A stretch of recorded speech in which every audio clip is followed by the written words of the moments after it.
welcome back to the second book review of the month of March. I'd like to take this opportunity to actually thank you guys for actually going through the book review that we had previously and giving us feedback, because most of you guys have actually reached out to say you didn't know you were introverts, you actually understand yourself better now, you actually acknowledge who you are and you're more comfortable because now you know.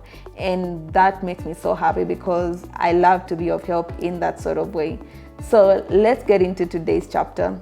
Chapter 2 talks about fear, doubt, and the other inky stuffs most entrepreneurs don't want to talk about. So what is fear? Fear is an emotion. It's an emotion that comes and that each and every one of us faces each and every time. We've been constantly told to say, don't be afraid, don't be afraid, don't be afraid. But we must acknowledge that fear is actually an emotion. It actually comes to serve a purpose. It is there to help us to make cautious decisions. It is there to help us move from one step to another with making very calculative and well-observed and well-researched decisions. So we need to be comfortable with fear because it is not going anywhere. It is there to help us and to protect us. Let's face it, behind every excuse that we give, every procrastination that we make, every story, is fear. We are always scared of making decisions. We are always scared of going into spaces that we are not comfortable in. Actually, they say fear is actually a good thing because it shows you to say you are leaving your comfort zone and you're going into deeper waters. So fear is a good thing and we need to acknowledge it. We need to work with it. Being courageous does not mean you do not have fear. Being courageous is being resistant to fear. How do you become resistant to fear? You become resistant when you collaborate with it, when you acknowledge it, when you work with it, when you start looking at it as not just something that is against your progress, but something that is there to help you make calculative and wise decisions. So we need to collaborate with it, work with it, and put down all the excuses that we normally make. So being an introvert or an extrovert does not make us immune to this fear. It is first by each and everyone at each and every level and every stage of the entrepreneurial journey. And it is very important for us to actually not to demean ourselves, not to think because we are feeling it, we are less special or less capable than anyone else.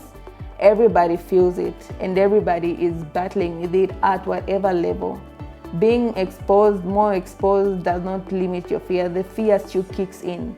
And you just need to be courageous by working with it, by being resistant to it and moving forward. That is how you get immune to it. So when you allow it, when fear comes, talk about it. Find communities, find friends, find relatives that give you that space. Find those people that can allow you to be vulnerable, to actually talk about your fear, talk about your emotions, talk about your insecurities. Then they should help you navigate through it. Find those people. Those people are very important in your entrepreneurial journey.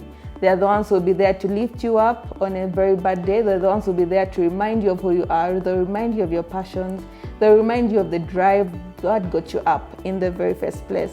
So it is very important that you find such a community of friends, such a community of family members, or your partner, or whoever it is, someone you can actually just be vulnerable and just talk to at that length. Secondly, we need to actually acknowledge where fear is coming from. Sometimes we have fear because we are coming from fear. We have lived with maybe parents who are always scared about certain things, who are always agitated about most things. It is important for us to actually acknowledge where that fear is coming from. They say there are only two most important emotions in the world, which is fear and love. So when it's not fear, then it is love. So we need to acknowledge where our fear is coming from. Is it coming from a place of scarcity? Is it coming from a place of insecurity? Is it coming from a place of lack? If you know where it's coming from, it is easier for you to move from the fear part to the love part. If it's coming from love, is it coming from the love for ourselves? Is it coming for love of our family, for the love of our community, or love of our passions? We need to understand which part it is coming from, because that is cardinal. When that fear comes knocking, we'll be able to validate it because we acknowledge where it's coming from. If it's coming from scarcity, you will acknowledge, say, okay, I'm scared because growing up, I didn't have these resources. Because growing up, my mother didn't have this amount of money, so I'm scared of handling it. You get to understand and know things better, and that way, you actually work with fear better than if you just ignore it. And if it's coming from love, is it okay? I love my family so much and I'm going to do this, or I'm scared of doing this to my family. I'm scared of exposing them to the public. I'm scared of doing this business because it will attract a certain amount of people, a certain amount of attention.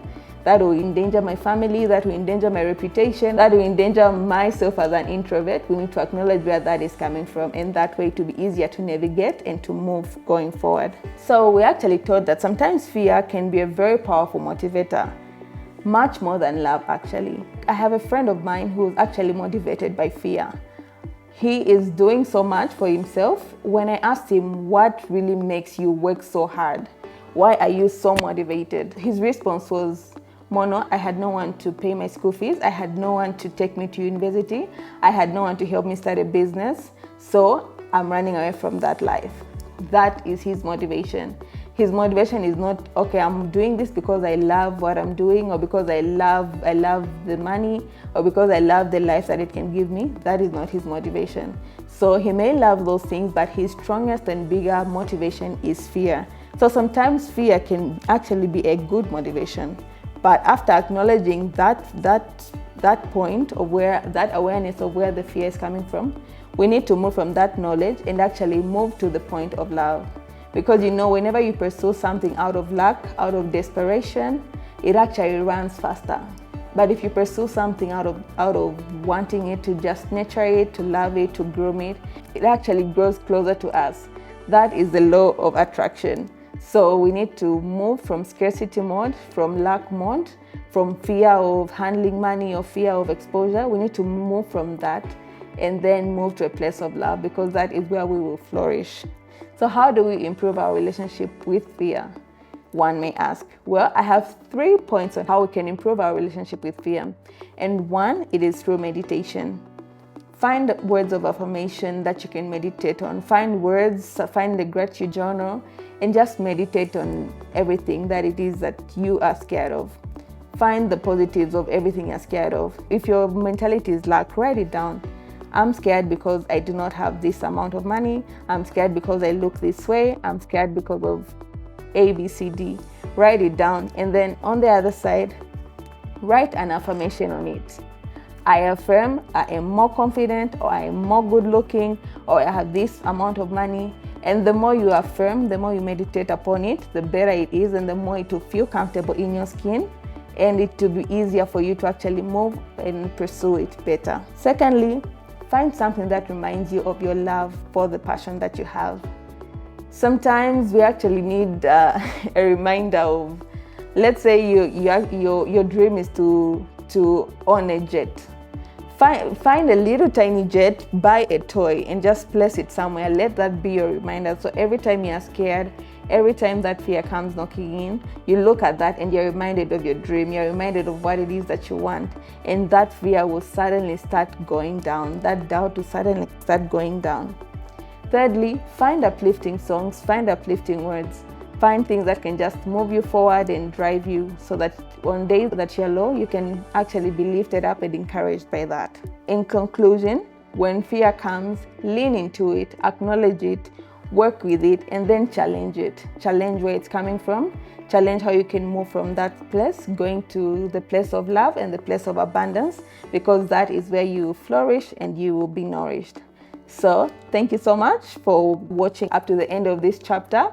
And please tune in next week as we will be talking about another chapter. Thank you.